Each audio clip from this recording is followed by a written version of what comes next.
Last time we got up to verse 7, we'll begin there.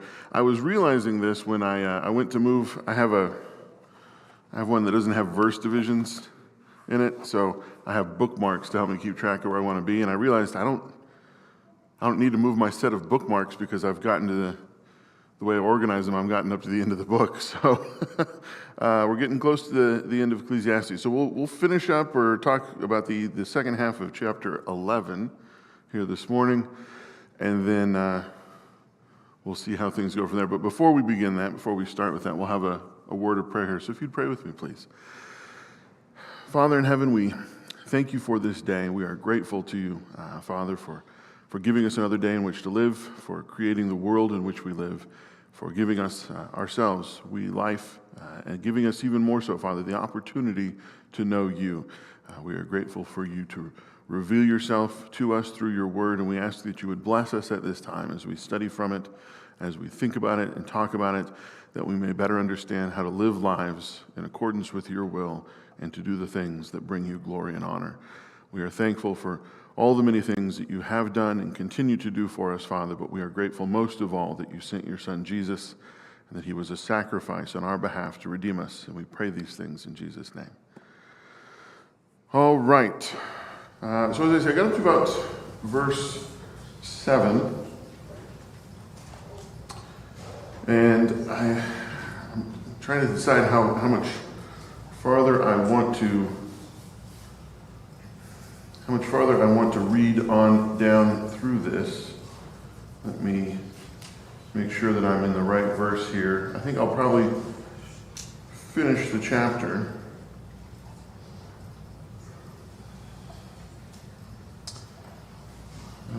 Let's see. All right, verse 7. Truly the light is sweet, and a pleasant thing it is for the eyes to behold the sun. Yet if a man lives many years, let him rejoice in them all, but let him remember the days of darkness, for they shall be many. All that comes is vanity. Rejoice, O young man, in your youth, and let your heart cheer you in the days of your youth, and walk in the ways of your heart and in the sight of your eyes. But know that for all these things God will bring you into judgment, and remove sorrow from your heart, and put away evil from your flesh. For youth and the dawn of life are vanity. So, cheerful start to a cheerful morning, those verses. So we've been talking a little bit about, the last chapter or so has been a little bit more proverbial in nature. The nature of those verses is short, small, not always directly connected bits of wisdom, little nuggets of wisdom, much more like the book of Proverbs. But we have a section that is beginning here that is longer and is on a particular theme. It retains its poetic flavor. As you see in the original text, it's kind of given, imparted to the English in most Bibles by being in that sort of offset lines. So that you can see that the original writing was intended and was written in a poetic way. We're going to talk here briefly in this little section as we go through it, maybe this week and next week, about youth versus old age, or kind of the span of one's life. He begins with, speaking of light itself, light in the sun. Light is sweet and it pleases the eye to see the sun. And then he hits us with a however many years a man may live, let him enjoy them all, but let him remember the days of darkness, for they will be many. Everything to come is meaningless. So why contrast these two ideas? He begins with light and sunlight and the pleasure that we delight in, that we take in being alive, but immediately gives us a contrast to that. What is his point? What is the kind of the larger theme that he is really trying to drive home with this kind of as a thesis statement, and then he's going to develop this as he goes along down through and into chapter 12? What is the thrust of what he is trying to convey?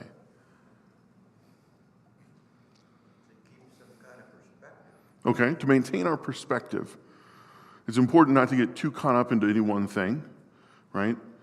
There's what is the phrase we use in English? To miss the forest for the trees, right? Which is to say you don't see the big picture because you're focusing on a detail too much or several. I thought I saw, was it Steve? Were you going to? No?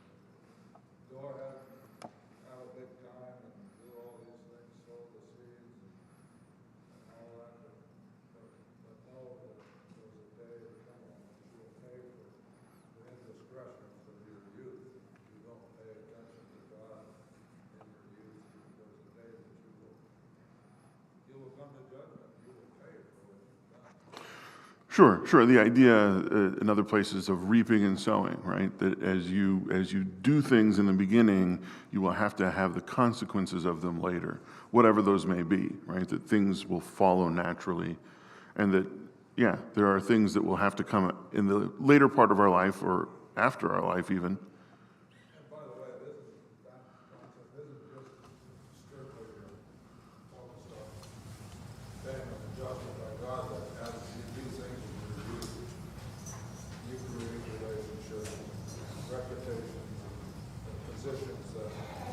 Very possibly later in your social interaction in society and with friends and relatives, you may pay for as well. Mm-hmm. Mm-hmm. Yeah, and this is, again, one of the reasons that Ecclesiastes is such an effective book, I think, in reaching to people that have not yet come to a belief in God, or at least a belief in the Christian God.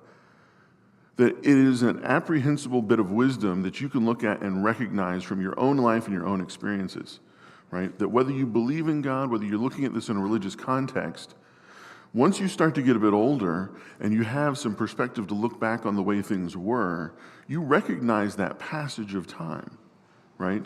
That the way that things were when you were young, however you're choosing to define that, right? As you get into, your 40s, you start thinking about the 20s and the 30s being young and thinking, man, I used to be able to jump. I remember being shocked when my father I was trying to talk to my dad about playing basketball. He loved basketball, right? I was an athlete. But he's like, I don't really jump anymore. And as I have gotten older, I haven't reached that point yet, but I'm starting to realize, jumping is a real hassle sometimes. I got 4 kids. It's like, I never really realized that day would arrive when was the last time I actually jumped off my feet? I can't think of them all. But even when you're in your 20s, you can look back and you can think of how carefree it was to be a child, right? Mom and dad taking care of things. I don't have to worry about paying for stuff or keeping track of what time it is because somebody's always telling me when to go places. I just do what I want. Kind of move through life in a carefree way. And this shifts, right? That however much we enjoy these things as we get younger, when we get older, we start to think less about the current moment and cast our eyes both forward and back. Right? And the teacher here who writes this, Kohelet, is saying, that's a good thing. It's fine to enjoy these things while they happen. Life is good and is to be enjoyed. God made a good world for us to enjoy. He says, but remember, it's not going to last. No one lives forever. And while you're enjoying that, have a care to think down the road. Remember the days of darkness, for they will be many. Everything to come is meaningless. What does he mean by that last one? And again, the word meaningless here is being translated, obviously. Some Bibles will have it as vanity, right? Sometimes it's translated as smoke or vapor, right? The idea is of something ephemeral that does not have solidity, that is not possible to grasp, that is transitory, that does not last. Because everything does not last. Everything is without substance. Now, it's a theme, right? I mean, he said this a lot in Ecclesiastes to this point, but why here? Why does that sum up what he has said about enjoy the years that you live, But remember the coming days of darkness, because everything is meaningless. Yes? To remind us that we're in the flesh here on earth. It doesn't matter, the eternal matters more, maybe. Yeah, that's certainly the case. Yeah, that the eternal is far more important than the temporal, right? Things that live and exist within time have a beginning and have an end, but God, who is eternal, has no beginning and has no end. And as we move into eternity at the end of our life, it's important to remember that we will then continue with God or apart from God in eternal ways. But this has as well, I think, further implications, even for those who have not reached that level of acceptance of the way that the world is. But I'm sorry, Wayne, you were going to... You were talking about being 40 and not jumping anymore. I still do it from time to time. But yes, not joking. Being 20 and looking back even when, things were still different. You can do that at any age. But it is,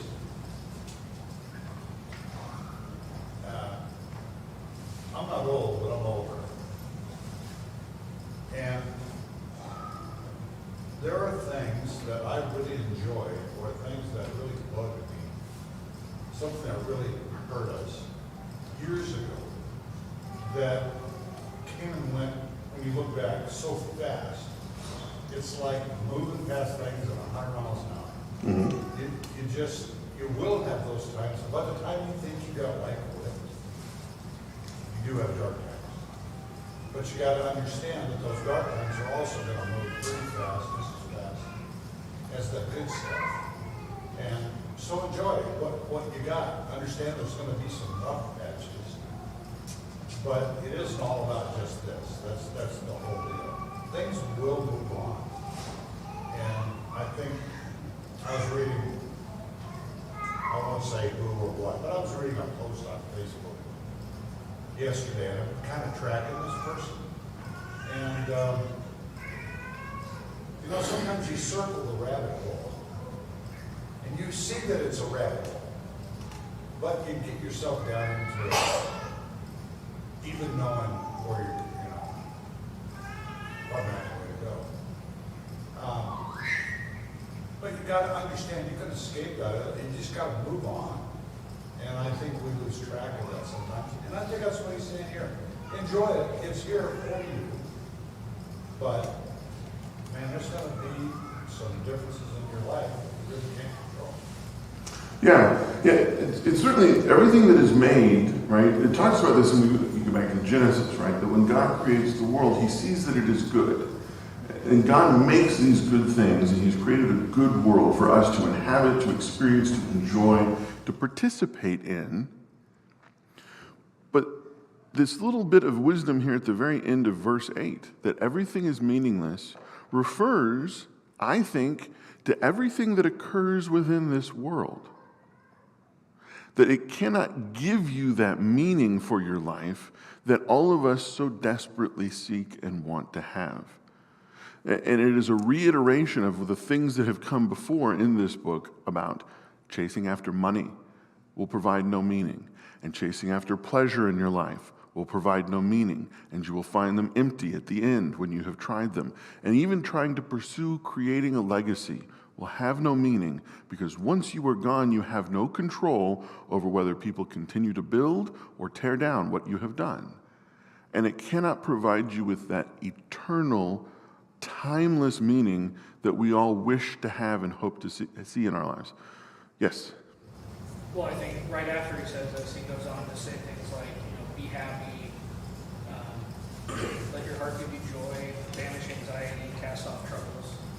I think, to support the fact that we're going to have troubles in life, but ultimately they're meaningless, because what matters is what happens after. Mm-hmm. Yeah, this is an excellent segue, and I should go ahead and read the next handful of verses here, probably. A handful, it's only two fairly long ones, 9 and 10.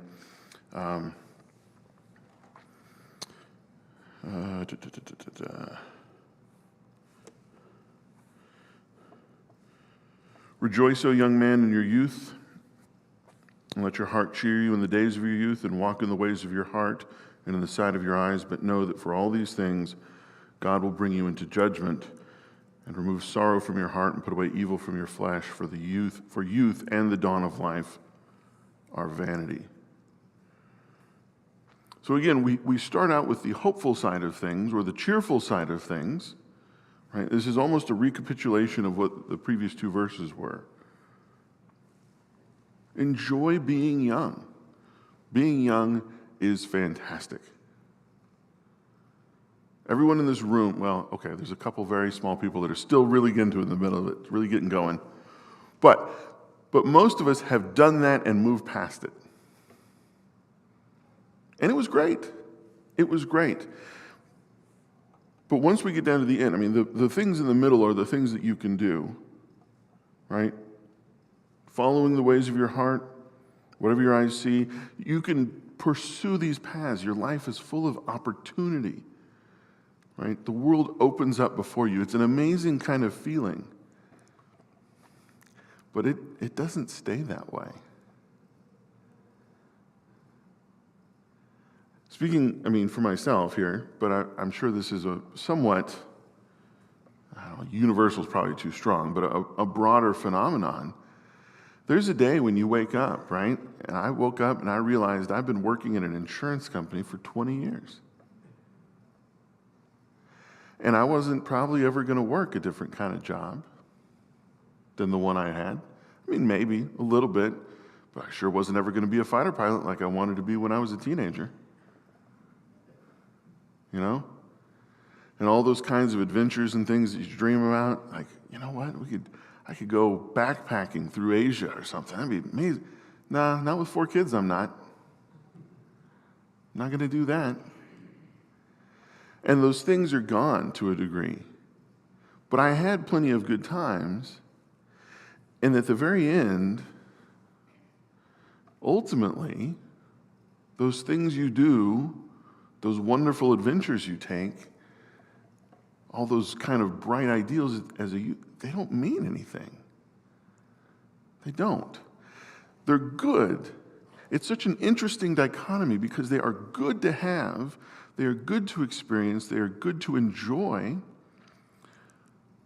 But you see people online and on television and in the movies that try to invest them with permanent meaning. And we've all seen those people, 50, 60, trying to hold on to the things that they did when they were 20, and they just look silly. Right? There are things that are supposed to come with each age of your life. Because those things that you did when you were 20, all those good times, all those fun things you did, they're not going to mean anything when you got to face God in the end. Right? God will bring us into judgment, he says here at the end of verse 9. We're going to have to answer for things. And when God wants to know, when we have to stand before the Creator and talk about these things, right? How nice that Instagram post of food was is not going to be high on his list. It didn't mean anything. Not ultimately. It's such a strange balance. The goodness of this world and the temporariness of this world together. That the permanent things, the only things that are important are the things that will end up lasting and carrying on through. But he says you should enjoy the things that you have while you have them. That balance is very difficult to achieve sometimes. People of this world in particular have trouble with that balance because they think that they're going to capture that meaning in the things that they do. You look like you're anxious to say something to me here, Steve. Something comes out of it to me. It's worth making a comment. Sure, please. I believe that if you're a Christian and you believe in the hereafter, you believe that eternity comes with an opportunity to be with God, then I would submit that all these things are much more meaningless to the believer. they're still ultimately meaningless to the non-believer, but he doesn't know that. And if he believes the lights are going on, that's it. Then even at the end of life, he can look back over his life and say, well, I did go down the alley, I did do this, and I did do that. Stack it all up, and I got all these toys, and he could sit there and think in his mind that there is some meaning to all of that, that he accomplished all these things, and has some sense of accomplishment in all these earthly things. He's foolish because he doesn't believe in the hereafter, and the real absolute reality is they're meaningless for him too, but not quite as meaningless in his mind as they are in a Christian's mind that knows for sure that all of this is meaningless in terms of what really matters. So I think it's a little bit of a difference. Well, maybe so. I mean, there are kind of, in my opinion, two different views of the meaninglessness of existence that do not account for the existence of God. Right? That the person who denies or does not believe that God exists, that there is an eternity, usually I think falls into one of two camps when they are willing to look at that idea squarely. Most end up like the character that Pascal describes in his Pensée, where they are rushing towards the abyss. Right? That every one of us, in some sense in our life, is rushing toward an abyss. There is death coming. And he talks about how, in his day and age, people put all sorts of things in front of their face so as not to see that that is happening, right? He talks about them putting books, I think, and going to plays and music, and today it would be movies and video games and Netflix, to distract yourself from the reality of life, that at every moment you are rushing headlong towards oblivion. But there are a few people sometimes that believe that there is no meaning to life, that this is just a rush into oblivion, and they look at it squarely. They usually have one of two reactions. One is to despair, right? That they see the pain that this life has, they see no path out of it, and their solution is to simply end it as quickly as possible. They just want to be done. They don't want to suffer anymore. They don't believe that there's anything to come, and that everything they experience in this life is pointless, so why continue to experience it? It is a deeply tragic idea. And no less tragic, but in a different way, is the opposite side of that coin, is more of the Nietzschean idea. Right? God is dead. There is no God. There are no restraints on me. So I might as well do anything and everything I can to enjoy everything I can, as much as I possibly can, as long as I possibly can. And through the force of my will, I will change the world around me to conform to my desires. Right? This kind of the Nietzschean Superman who, by the force of his will, gets everything that he wants. He is unrestrained by morality.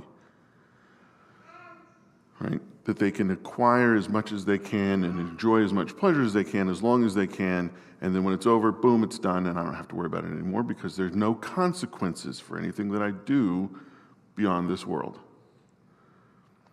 Another deeply tragic and terrible idea, but they make sense in the light of the idea that if this is all there is, if you're in pain, why experience it? And if you can get while the getting's good, you might as well. But both of them, at the end, both of them recognize that everything in this life is actually meaningless. The things that occur here and now don't mean anything. Because one, there's no good and bad. No one's going to catch me and punish me. As long as I can get away with it, bully for me. And the other one, as long as I can get out of it quickly, I don't have to suffer and nothing will be wrong anymore. I won't know from nothing.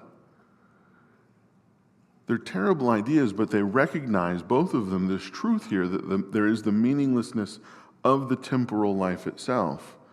What they fail to recognize is that this is not the only life there is.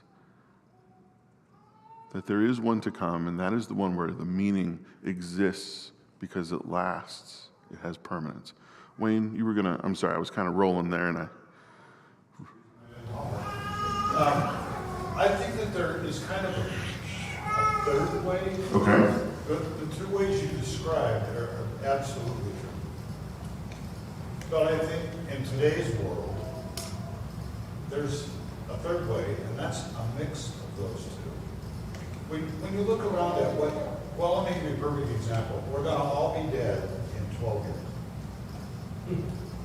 Because we're gonna run here. Sure. Now, that's a statement when you think about it, for a couple of reasons. It's absolutely insane. I mean, there was no thought behind this. And some of the people that espouse that are not scientists, don't understand how things work at a baseball. But it's like mixing those two. If we can, if you want to be that person, if we can control the day and cause others to believe that, it gives us a certain amount of power in our heads. And I think a dichotomy to move away from being that servant, being that person who he talks about,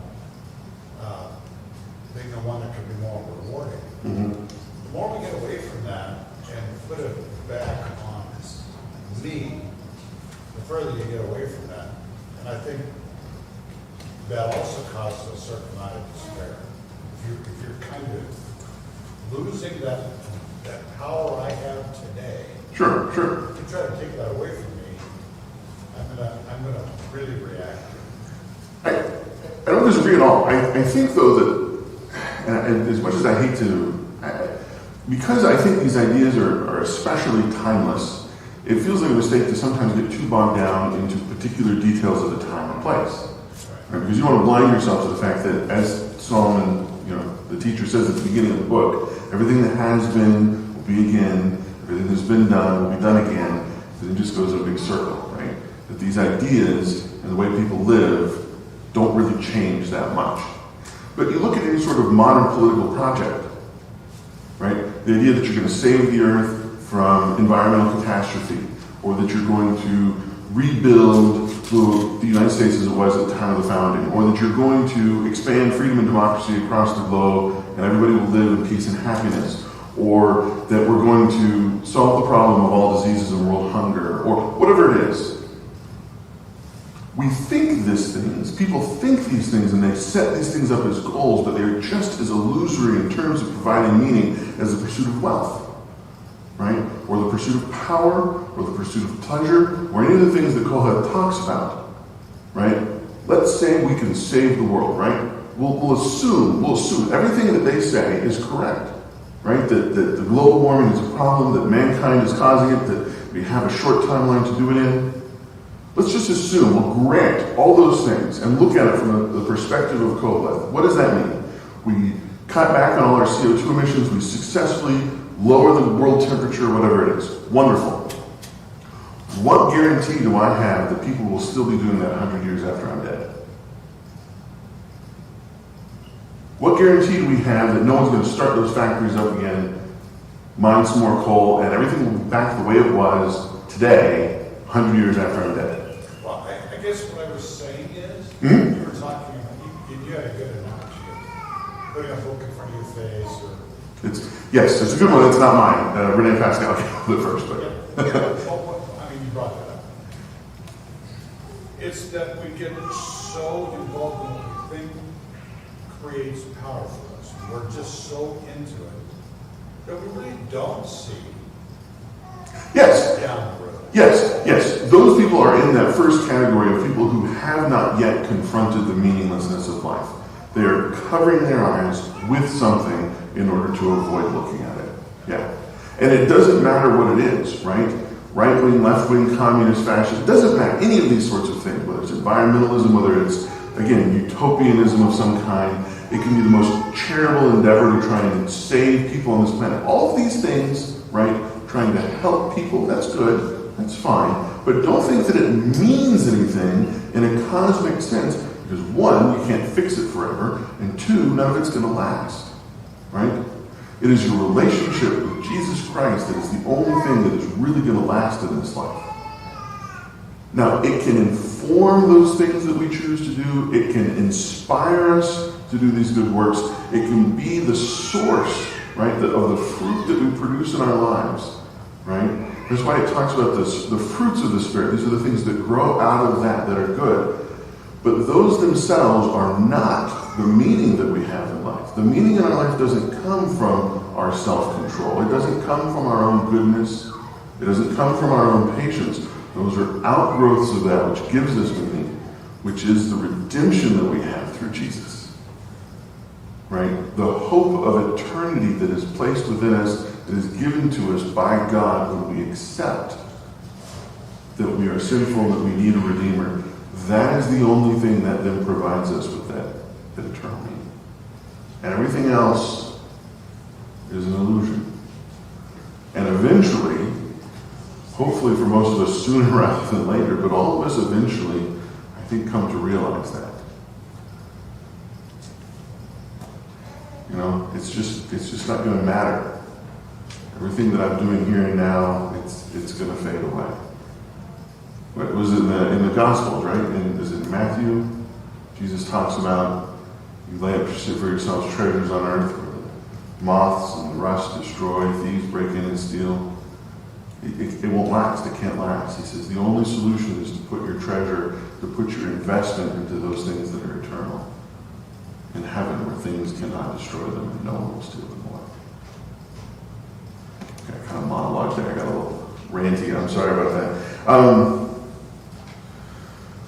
This is moving awfully quick. I'm sorry I'm running through this so fast, but normally I go a little bit more at a leisurely pace. Are there things here in particular about this section? We're going to get some more reiteration in chapter 12, but here in the second half of chapter 11 that I skimmed past, that I glossed over, that we need to draw out or speak on. I don't want to cut anybody off and deny anybody their chance to be brilliant here. All right, well, I got a couple minutes. I'm going to try and sneak in another couple verses. I am actually going to read quite a large section of 12. We won't obviously be able to talk about the whole thing in the next few minutes before I run out of time, but let's see if I can get through this here. 12, beginning in verse 1. And remember your Creator in the days of your youth, ere the evil days come, and the years draw nigh, when you shall say, I have no pleasure in them. Ere darkened are the sun and the light, and the moon and the stars, and the clouds return after the rain.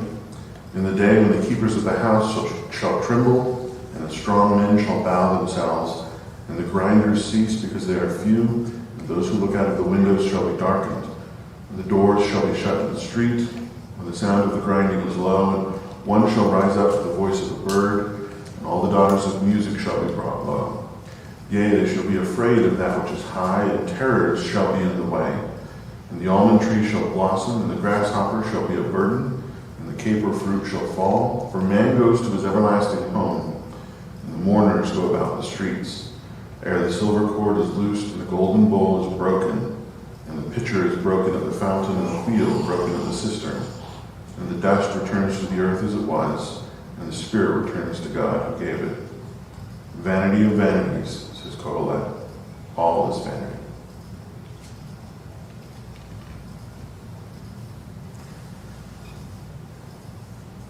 There are a number of people that will argue that this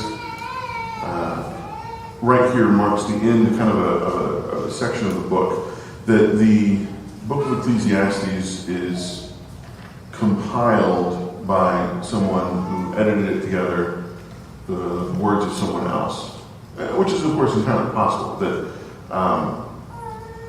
we have the accounts in Ezra and Nehemiah, for example, that are historical, but they seem clearly to be drawn from several different sources, and that someone has put them together to tell the story of Ezra and Nehemiah, even if they were not the ones who specifically wrote them down.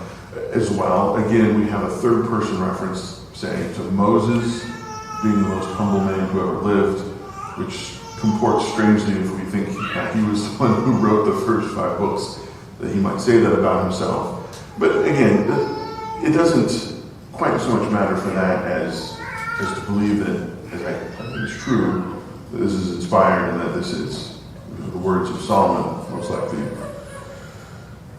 But here he's talking about at the end, a kind of a summing up of remembering God before what? Before your body wears out. Yeah, before your body wears out, before your deathbed comes, before it comes time for us to die. It is a warning that we need to pay attention to these things during our life. Which is something hopefully that this book can do for people who read it. Again, even if, as I have been kind of harping on throughout the many weeks that we've been talking about Ecclesiastes, they don't yet have a belief in God, or at least have not perhaps put their faith in God. The truth that it has, the wisdom that it speaks to, that is, again, easily understood by people when they compare the world to the way that it is described here, hopefully drive them to seek out God before it is too late. One might almost argue that these verses are talking about what happens after someone has died. Right? That the things that are being described here are referred to death itself, and not merely just old age, though it could be both, I suppose. We'll talk about these a bit more, but I think I'm going to stop there after having read that. It's kind of a preview, not really a movie trailer, but a preview of coming attractions next week. Any final thoughts or comments on this before we stop here? It's 2 weeks in a row. I've left a couple minutes at the end if anyone actually wants to file complaints. I normally try and run that time out. This is your big chance. We are taking notes. I'm sorry? We're taking notes. You're taking notes? Well, again, Cutting our time. it only matters if I have time to review them later. I appreciate everybody's time and attention, and we will start, I guess, chapter 12 next week. Thank you very much.